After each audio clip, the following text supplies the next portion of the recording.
الحمد لله نحمده ونستعينه ونستغفره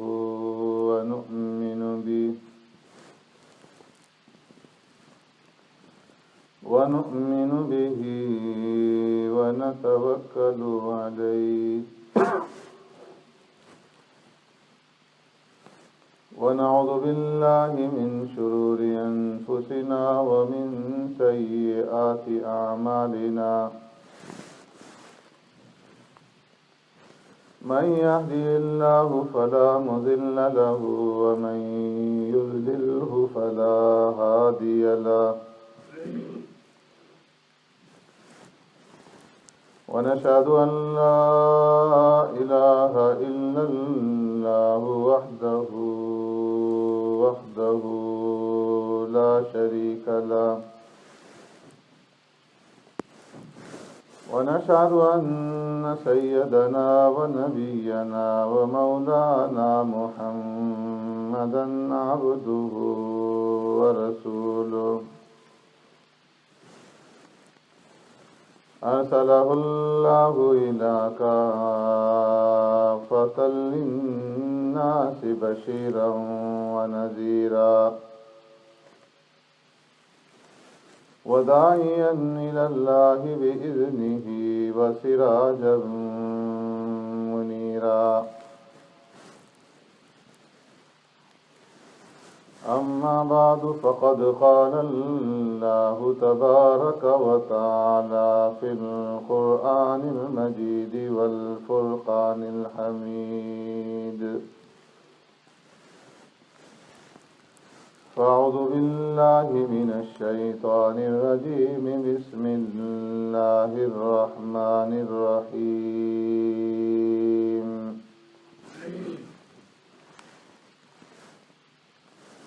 يا بني إسرائيل اذكروا نعمتي التي أنعمت عليكم وأوفوا بعهدي أوف بعهدكم وإياي فارهبون وآمنوا بما أنزلت مصدقا لما معكم ولا تكونوا أول كافر به ولا تشتروا بآياتي ثمنا قليلا وإياي فاتقون ولا تلبسوا الحق بالباطل وتكتموا الحق وأنتم تعلمون صدق الله مولانا العظيم يا رب صل وسلم دائما أبدا على حبيبك خير الخلق كلهم هو الحبيب الذي ترجى شفاعته لكل هول من الأهوال مقتحم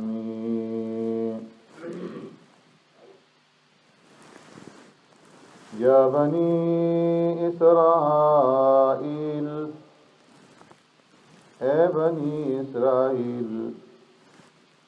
اذکروا نعمتی التی انعمت علیکم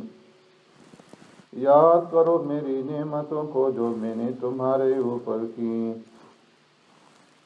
وَأَوْفُوا بِعَهْدِي أُوفِ بِعَهْدِكُمْ اور پورا کرو میرا عہد میں پورا کروں گا تمہارے عہد کو وَإِيَّايَ فَارْهَبُونَ اور خاص مجھے سے ڈرو وَآمِنُوا بِمَا أَنزَلْتُ مُصَدِّقًا لِمَا مَعَكُمْ اور ایمان لاؤ اس پر جو میں نے اتاری تصدیق کرتی ہے اس کی جو تمہارے پاس ہے ولا تکونوا اول کافر بھی، اور مت بنو پہلے انکار کرنے والے اس کے ساتھ. ولا تشتروا بآیاتی ثمنا قلیلا، اور مت خریدو میری آیتوں کے بدلے میں تھوڑا سا عوض. وَإِيَّايَ فَاتَّقُونِ، اور خاص مجھے سے ڈرتے رہو. وَلَا تَلْبِسُوا الْحَقَّ بِالْبَاطِلِ، اور نہ ملاؤ حق کو باطل کے ساتھ. وَتَكْتُمُوا الْحَقَّ وَأَنْتُمْ تَعْلَمُونَ، اور تم چھپاتے ہو حق کو اور تم جانتے ہو. آمنت باللہ وبآیاتہ،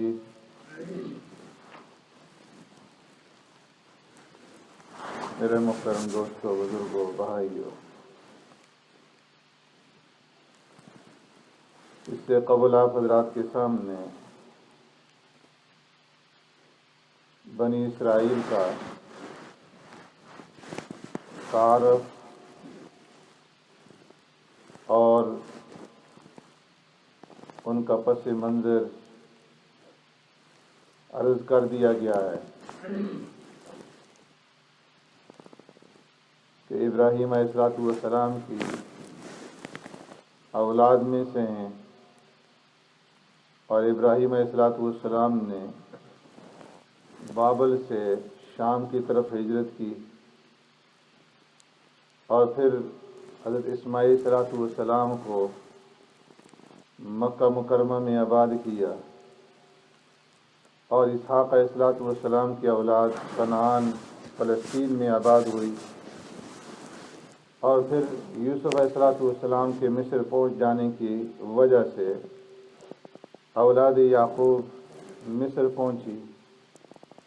اور پھر موسیٰ علیہ السلام کے زمانے میں مصر سے نکلے اور میدان طیہ تک پہنچے، اور یوشع ابن نون کے زمانے میں دوبارہ فلسطین میں اور ارض مقدس میں داخل ہوئے، اور پھر وقت نصر کے زمانے میں کچھ لوگ مدینہ منورہ خیبر کے علاقوں میں پہنچے، نبی آخر زمان کی تلاش میں کہ جس مقام جس زمین کی طرف وہ ہجرت کر کے آئیں گے، اس زمین کو تلاش کرتے کرتے یثرب مدینہ منورہ میں آ کر آباد ہوئے. اور پھر مدینہ منورہ میں جو دیگر دو قبائل تھے یمن کے، اوس اور خزرج، ان کے ساتھ جب لڑائیاں ہوتی، جنگیں ہوتی، تو انہیں ڈرایا کرتے تھے کہ ایک نبی آخر زمان مبعوث ہونے والے ہیں، اور ان کے ساتھ مل کر کے ہم تم سے جنگ کریں گے اور تمہارا ستیہ ناش کریں گے. اور پھر جب وہ نبی آخر زمان مبعوث ہوئے تو اوس اور خزرج کے لوگ آپ صلی اللہ علیہ وسلم کے اوپر ایمان لائے، لیکن بنو قریظہ، بنو نذیر اور بنو قینقاع، یہودیوں کے یہ جو 3 قبائل مدینہ میں اور خیبر میں آباد تھے،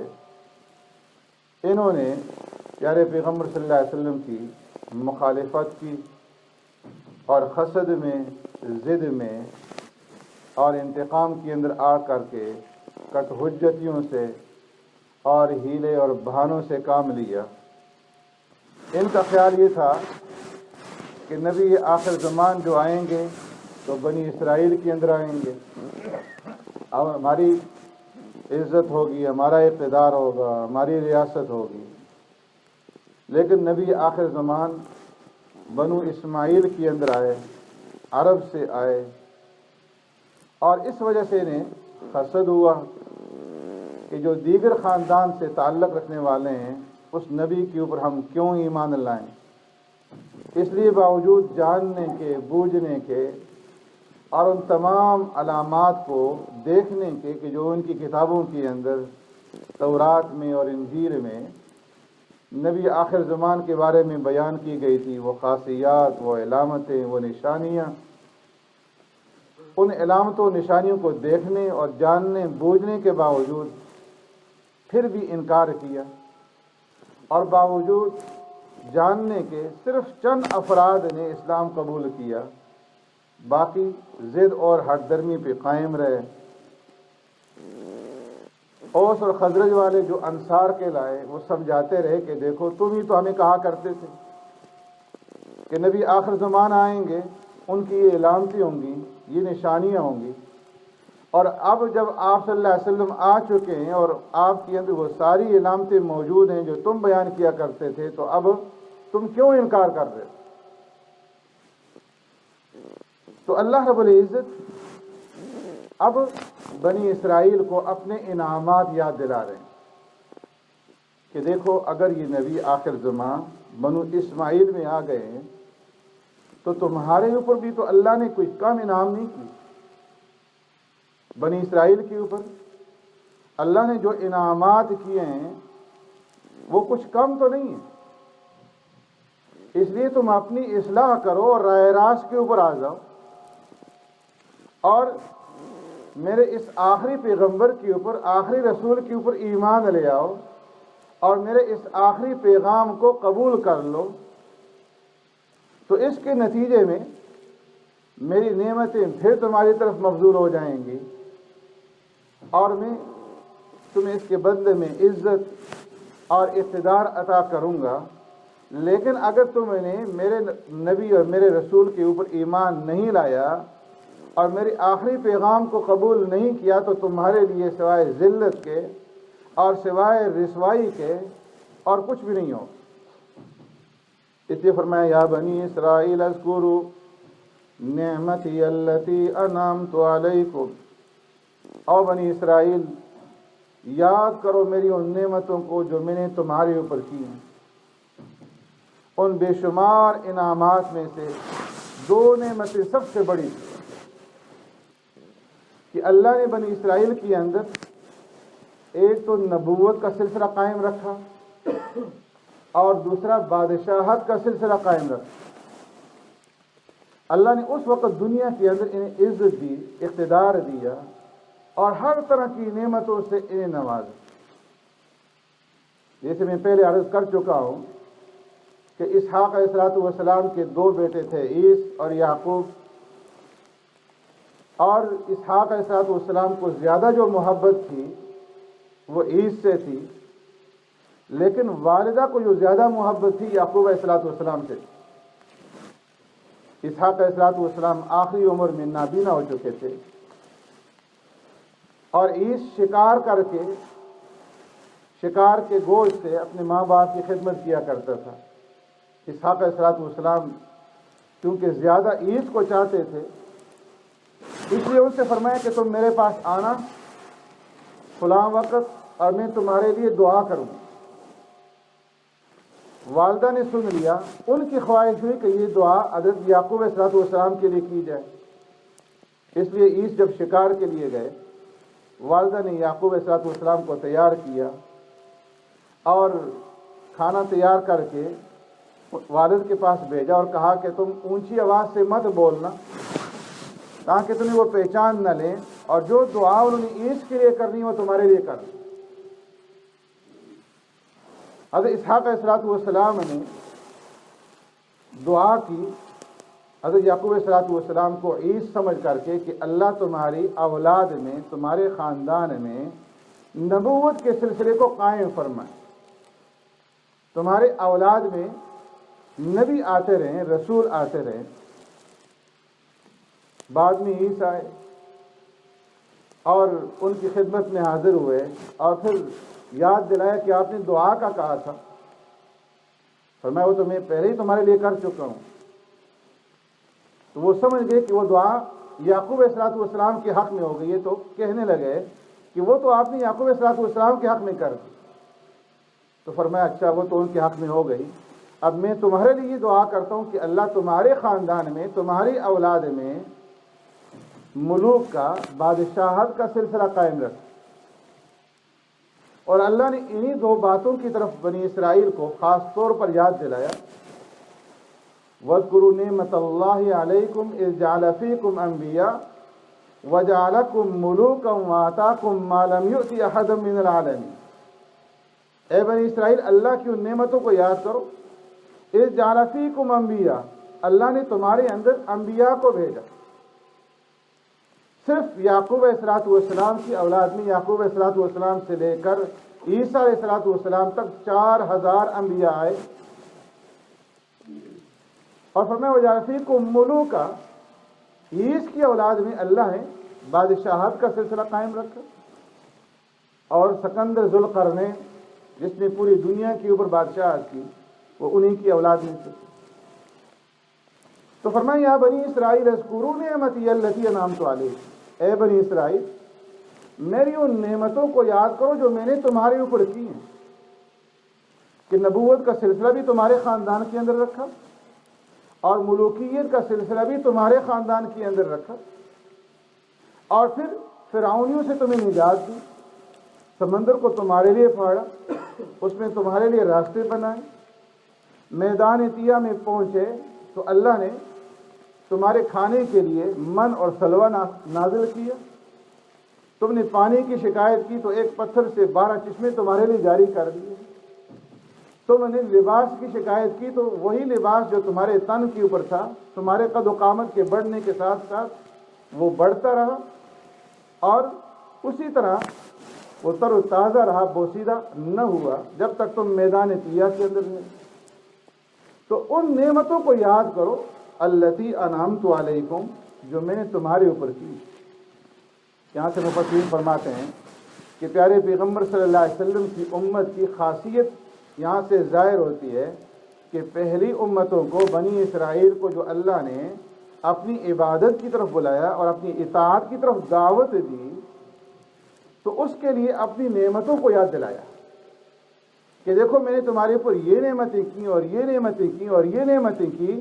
اور تم ان نعمتوں کو یاد کر کے اپنے منعم کو پہچانو، اپنے محسن کو پہچانو، اپنے رب کو پہچانو اور اس کی عبادت اور اطاعت کرو۔ لیکن پیارے پیغمبر صلی اللہ علیہ وسلم کی امت کو جب حکم دیا تو فرمایا فاذکرونی اذکرکم،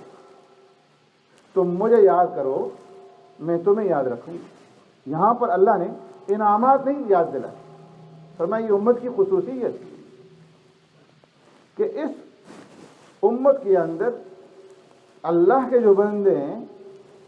وہ اپنے منعم کو اور اپنے محسن کو براہ راست پہچانتے ہیں، بلا واسطہ پہچانتے ہیں، نعمتوں کے واسطے سے، احسانات کے واسطے سے اپنے منعم اور اپنے محسن کو نہیں پہچانتے، بلکہ ان کا واسطہ اپنے رب کے ساتھ براہ راست۔ اس لیے براہ راست خطاب ہے فاذکرونی اذکرکم، تم مجھے یاد کرو میں تمہیں یاد کروں گا۔ اور انہیں فرمایا کہ اذکروا نعمتی التی انعمت علیکم، میری ان نعمتوں کو یاد کرو جو میں نے تمہارے اوپر کی، اور ان نعمتوں کو یاد کر کے میری اطاعت کرو اور میری عبادت کے اندر آ جاؤ۔ وَأَوْفُوا بِعَهْدِي أُوفِ بِعَهْدِكُمْ، تم میرے وعدے کو پورا کرو میں تمہارے وعدے کو پورا کروں گا۔ اللہ نے ان کے ساتھ کیا وعدہ کیا تھا؟ وَلَقَدْ أَخَذَ اللَّهُ مِيثَاقَ بَنِي إِسْرَائِيلَ وَبَعَثْنَا مِنْهُمُ 12 نَقِيبًا وَقَالَ اللَّهُ إِنِّي مَعَكُمْ لَئِنْ أَقَمْتُمُ الصَّلَاةَ وَآتَيْتُمُ الزَّكَاةَ وَآمَنْتُمْ بِرُسُلِي وَعَزَّرْتُمُوهُمْ وَأَقْرَضْتُمُ اللَّهَ قَرْضًا حَسَنًا لَأُكَفِّرَنَّ عَنْكُمْ سَيِّئَاتِكُمْ وَلَأُدْخِلَنَّكُمْ جَنَّاتٍ تَجْرِي مِنْ تَحْتِهَا الْأَنْهَارُ۔ فرمایا اللہ رب العزت نے بنی اسرائیل سے یہ وعدہ کیا تھا، یہ عہد کیا تھا، اور اس عہد کو پختہ کرنے کے لیے، اس کی تاکید کے لیے، اس کو یاد دلانے کے لیے 12 سردار 12 خاندانوں کے اوپر مقرر کیے کہ جو انہیں اس عہد کو یاد دلاتے رہے۔ اس عہد کی دفعات کیا تھی؟ لَئِنْ أَقَمْتُمُ الصَّلَاةَ، کہ تم نماز قائم کرو، وَآتَيْتُمُ الزَّكَاةَ، زکوٰۃ ادا کرو، وَآمَنْتُمْ بِرُسُلِي، میرے رسول آئیں تو میرے رسولوں کے اوپر ایمان لانا، اور ان رسولوں میں سے جو آخری نبی ہیں، آخری رسول ہیں۔ ابن عباس رضی اللہ تعالیٰ عنہ فرماتے ہیں کہ اس عہد سے مراد پیارے پیغمبر صلی اللہ علیہ وسلم کا مبعوث ہونا ہے، کہ خاص طور پر ان سے یہ عہد لیا گیا تھا کہ جب وہ میرا آخری نبی آئے، میرے آخری رسول آئیں، تو تم نے ان کے اوپر ایمان لانا ہے، وَعَزَّرْتُمُوهُمْ، ان کی مدد کرنی۔ تو جب یہ آخری نبی آ گئے، آخری رسول آ گئے، اور تم انہیں جانتے ہو، پہچانتے ہو، اور ساری علامتیں اور نشانیاں جو تمہاری کتابوں کے اندر اس رسول کی بیان کی گئیں، تم نے وہ نشانی اور علامتیں جان لی، لیکن حسد میں آ کر کے اور ضد اور ہٹ درمی میں آ کر کے کہ یہ بنو اسماعیل میں کیوں آ گئے، تم ایمان نہیں لا رہے، تو اس لیے فرمایا کہ وَأَوْفُوا بِعَهْدِي، میرے اس عہد کو پورا کرو، میرے رسول کے اوپر ایمان لاؤ۔ أُوفِ بِعَهْدِكُمْ، تو میں نے جو تم سے عہد کیا ہے میں اپنے عہد کو پورا کروں گا، اور وہ عہد کیا ہے؟ لَأُكَفِّرَنَّ عَنْكُمْ سَيِّئَاتِكُمْ، میں تمہارے گناہوں کو معاف کر دوں گا، وَلَأُدْخِلَنَّكُمْ جَنَّاتٍ تَجْرِي مِن تَحْتِهَا الْأَنْهَارُ، اور میں تمہیں ایسی جنتوں کے اندر داخل کروں گا جس کے نیچے سے نہریں جاری ہوں۔ سبحانک اللہم بحمدک، نشہد ان لا الہ الا انت، نستغفرک۔